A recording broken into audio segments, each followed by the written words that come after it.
Hello student, welcome to our channel Apni Pathshala MP. आज के हमारे इस वीडियो का टॉपिक है एडग्रेड अभ्यास पुस्तिका कक्षा 5 विषय हिंदी, पाठ है 19 मैं और मेरा देश। चलिए इसके सारे प्रश्नों को हल करते हैं। सबसे पहले बहुविकल्पी प्रश्न में पहला प्रश्न है, युवक ने स्वामी रामतीर्थ को फल क्यों दिए? अपने देश का मान रखने के लिए। आगे देखिए प्रश्न नंबर 2, मोहन और सोहन बहुत तेज दौड़ते हैं। वाक्य में क्रिया शब्द आएगा दौड़ते। आगे देखिए तीसरा, अन्य देश के युवक ने जापान में कौन सा काम किया जिससे देश को गौरव कम हुआ? तो पुस्तक से चित्र निकाले। दूसरे देश के लोगों ने क्या किया था? पुस्तक से चित्र निकाल लिए थे जिससे देश का गौरव कम हो गया। आगे देखिए प्रश्न नंबर चौथा, इनमें से कौन सा कार्य करना देश के गौरव को बढ़ाता है? तो तीसरा, घर, दफ्तर और गली को साफ रखना।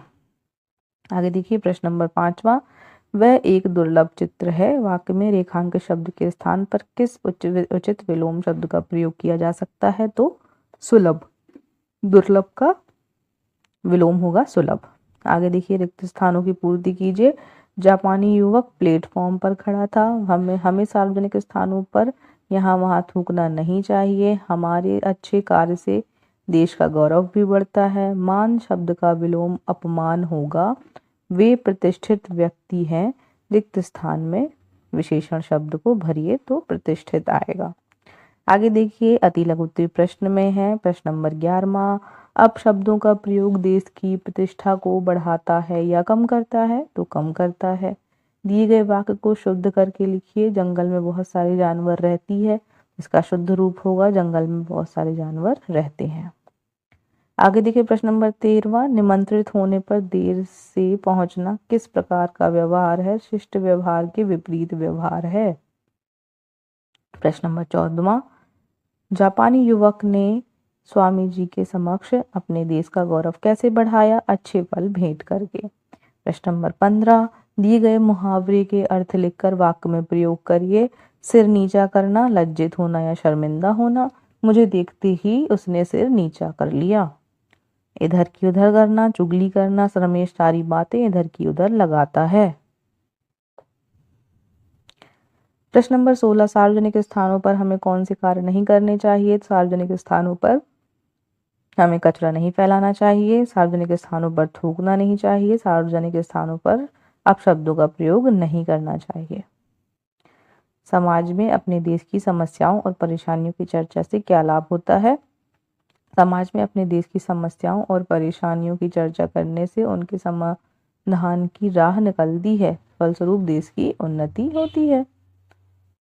प्रश्न नंबर 11वां, प्रतिवेदन को पढ़कर प्रश्नों के उत्तर दीजिए। तो सबसे पहले देखिए गणतंत्र दिवस प्रतिवेदन है ये। यहाँ पर क्या है?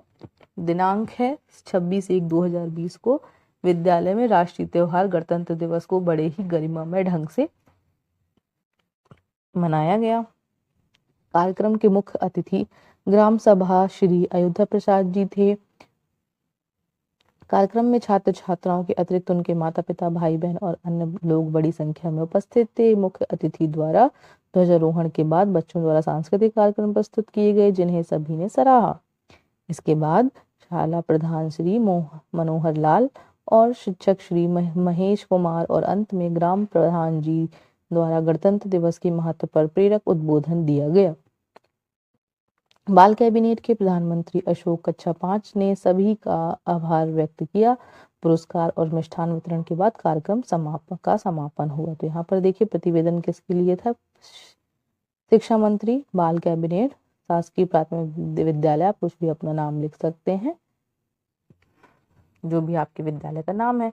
चलिए अब यहाँ पर हम देखते हैं, यहाँ से रिलेटेड प्रश्नों के उत्तर देते हैं। जो ऊपर हमने पढ़ा अभी प्रतिवेदन, उसके बारे में प्रश्नों के उत्तर देने। प्रतिवेदन किस दिन के बारे में था? तो गणतंत्र दिवस के बारे में था। गणतंत्र दिवस कैसे मनाया जाता है? गणतंत्र दिवस भारत में संविधान लागू होने के उपलक्ष्य में मनाया जाता है। ध्वजारोहण किसके द्वारा किया गया था? ग्राम प्रधान श्री अयोध्या प्रसाद के द्वारा किया गया था। आगे देखिए सांस्कृतिक कार्यक्रम किसके द्वारा प्रस्तुत किए गए? तो सांस्कृतिक कार्यक्रम बच्चों द्वारा प्रस्तुत किए गए थे। कार्यक्रम के आरंभ और समापन में क्या हुआ? तो कार्यक्रम के आरंभ में ध्वजारोहण व समापन में प्रेरक उद्बोधन दिया, आभार व्यक्त किया, पुरस्कार और मिष्ठान वितरण के बाद कार्यक्रम का समापन हुआ।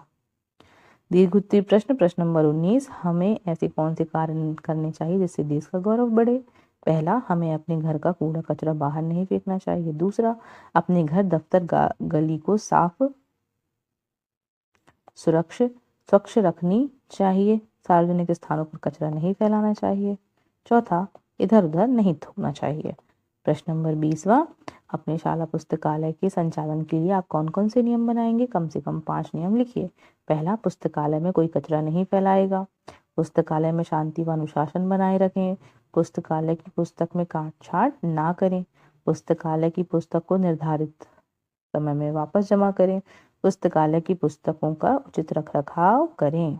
तो इसी के साथ हमने इस पाठ में देखा कि हमें क्या अच्छे कर्तव्य करने चाहिए और किससे हमारे देश की उन्नति होगी और किससे हमारे देश की अवनति होगी। तो इस चीज़ का ध्यान रखें और इसी के साथ हमारा ये पाठ भी यहीं समाप्त होता है। सो आई होप आपको ये वीडियो समझ आ गया होगा। इस प्रकार की वीडियो को देखने के लिए हमारे वीडियो को लाइक करें एंड शेयर करें, चैनल को सब्सक्राइब करें। Thank you everyone.